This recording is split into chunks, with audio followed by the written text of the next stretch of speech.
बिहार की बांकीपुर विधानसभा सीट पर हुए उपचुनाव का परिणाम सिर्फ एक चुनावी हार जीत तक सीमित नहीं रहा। जन स्वराज के संस्थापक प्रशांत किशोर ने बीजेपी के करीब 30 साल पुराने गढ़ को ध्वस्त कर दिया और उसके बाद अब हार के कारणों पर सियासी बहस तेज हो गई। इन्हीं कारणों में सबसे ज्यादा चर्चा एक कथित कुत्ता बिल्ली वाले बयान की हो रही है। सवाल उठ रहा है कि क्या इस एक बयान ने बीजेपी का पूरा चुनावी गणित बिगाड़ दिया या फिर यह केवल चुनावी नैरेटिव का हिस्सा था। उपचुनाव प्रचार के दौरान प्रशांत किशोर ने अपनी लगभग हर जनसभा में एक बयान का जिक्र किया। उन्होंने आरोप लगाया था कि बीजेपी के एक नेता ने कहा था बांकीपुर से कुत्ता बिल्ली को भी टिकट दे देंगे तो वह जीत जाएगा। प्रशांत किशोर ने इसे वोटरों के आत्मसम्मान का मुद्दा बनाया और कहा था कि बीजेपी जनता को हल्के में ले रही है। इतने वोट से भाजपा हारेगी कि जीवन में कभी ये कहने का दुस्साहस नहीं कर पाएंगे कि हम लोग कुत्ता बिल्ली को भी खड़ा करेंगे तो चुनाव जीत जाएगा। कितने वोट से हारेंगे।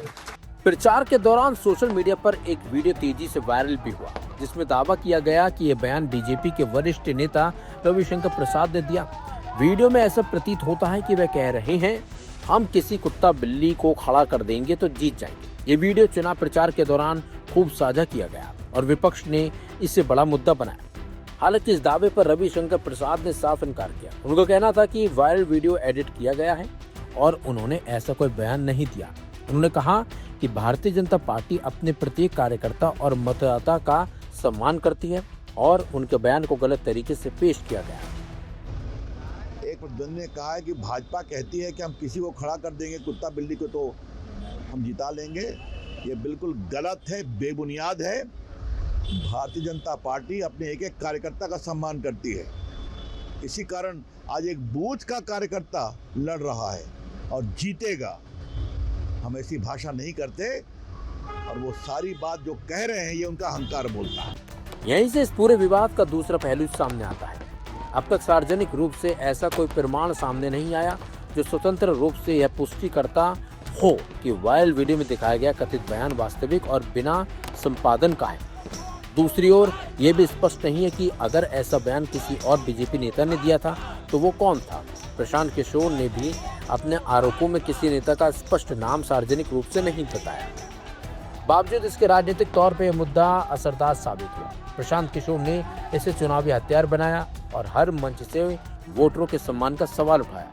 चुनाव प्रचार के दौरान यह नैरेटिव तेजी से फैला कि बीजेपी बांकीपुर के वोटरों को हल्के में ले रही है।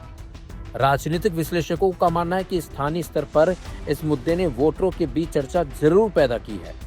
हालांकि ये कहना केवल इसी कथित बयान की वजह से बीजेपी चुनाव हार गई उपलब्ध तथ्यों के आधार पर साबित नहीं किया जा सकता।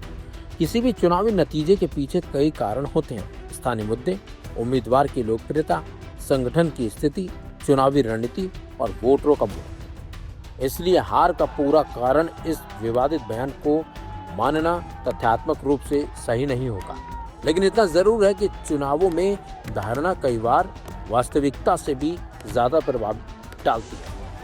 अगर वोटरों के बीच संदेश पहुंच जाए कि कोई दल या नेता उनका सम्मान नहीं कर रहा तो उसका राजनीतिक नुकसान भी हो सकता है। बांकीपुर चुनाव में यही नैरेटिव सबसे ज्यादा चर्चा में रहा।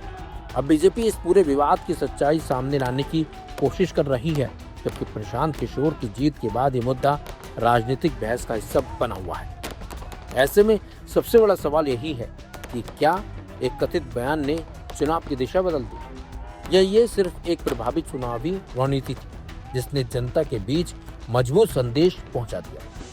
इसका जवाब आने वाले समय में राजनीतिक विश्लेषण और तथ्यों के आधार पर ही साफ हो पाएगा।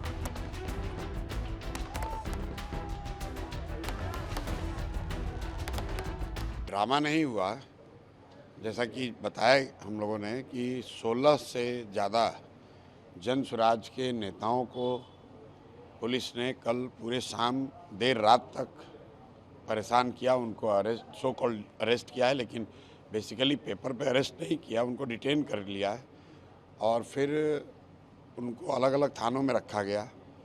थानों से हटाकर उनको कहाँ ले जाया गया ये किसी को पता नहीं था। रात में 2 घंटे के मशक्क़त के बाद ये पता चला कि उन सबको यहाँ से दानापुर शिफ्ट किया गया है। और जब इनकी हालत देखिए कि जैसे ही उन्होंने ये बताया कि दानापुर शिफ्ट किया है और मीडिया के साथी थे वहाँ, तो आधे घंटे के बाद पता चला कि वहाँ से उनको हटाकर शाहपुर थाना में रखा गया।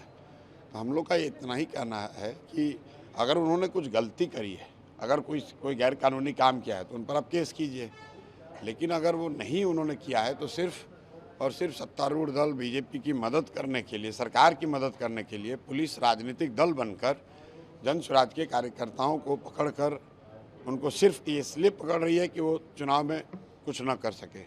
कुछ लोगों ने तर्क दिया कि ये बाहर के लोग थे, तो मैं आपको बता दूं कम से कम 10 ऐसे लीडर हैं जो कि सब पटना के रहने वाले लोग हैं।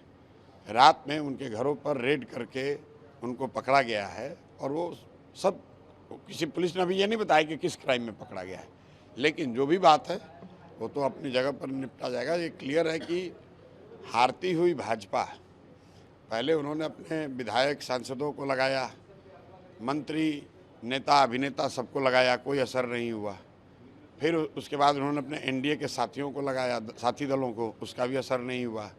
फिर इन लोगों ने बीमार नीतीश कुमार का एक फेक वीडियो भी जारी करके देख लिया, उसका भी असर नहीं हुआ।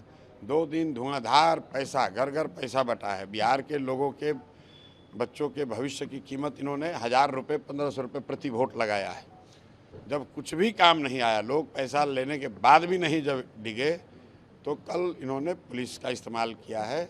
और पुलिस का इस्तेमाल किया इसलिए कि सारे जो जनसुराज से जुड़े हुए लोग हैं उनको पकड़ें ताकि हम लोग को परेशान कर सकें।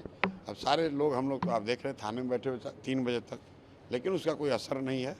अभी चुनाव शुरू हुआ है, एक एक बूथ पर पोलिंग एजेंट, लोग कहते हैं कि भैया कोई पोलिंग एजेंट होना चाहिए। हर बूथ पर जो पोलिंग एजेंट है, 5 बजे लोगों ने रिपोर्ट किया है, 5:30 बजे रिपोर्ट किया है। और मुझे खुशी है कि अच्छा पोल शांति से शुरू हुआ है और परिणाम अच्छा होगा। बीजेपी ने जो है वो एक कंप्लेन किया है इलेक्शन कमीशन में, कहा है कि वोटर आईडी अच्छे से चेक करना चाहिए क्योंकि जन स्वराज की तरफ से जो है फेक वोटिंग देने की कोशिश की जाएगी। बीजेपी ने बहुत दिन के बाद एक अच्छा काम किया है कि एक चीज़ उस पत्र में लिखा है कि फेक वोटिंग ना हो, इसके लिए बहुत कड़ाई से एपिक कार्ड को देखा जाए। हम लोग इसका स्वागत करते हैं। राष्ट्रीय अध्यक्ष बीजेपी के लगातार कैंप किए हुए हैं पटना में कई दिनों से, क्या फ़र्क पड़ना है उससे? भाजपा का कौन नहीं कैंप किया हुआ है? पूरी भाजपा कैंप की हुई है। आप लोगों के लिए देखने की बात यह है कि जिस विधानसभा के बारे में कल तक भाजपा वाले ये कह रहे थे कि हमारा ये इतना मजबूत किला है कि हम कुत्ता बिल्ली को भी खड़ा कर देंगे तो वो जीत जाएगा, वहाँ पर नाको चने चबवा दिए जनसुराज ने नहीं, लोगों ने, जो 30 बरस से विकल्प के अभाव में इनको वोट दे रहे थे, लोगों ने मन बना लिया। और वही असर आप देख रहे हैं कि पूरी भाजपा हर तरीके से ज़मीन पर उतरी है, गली गली घूम रहे हैं, कोई सुनने को तैयार नहीं।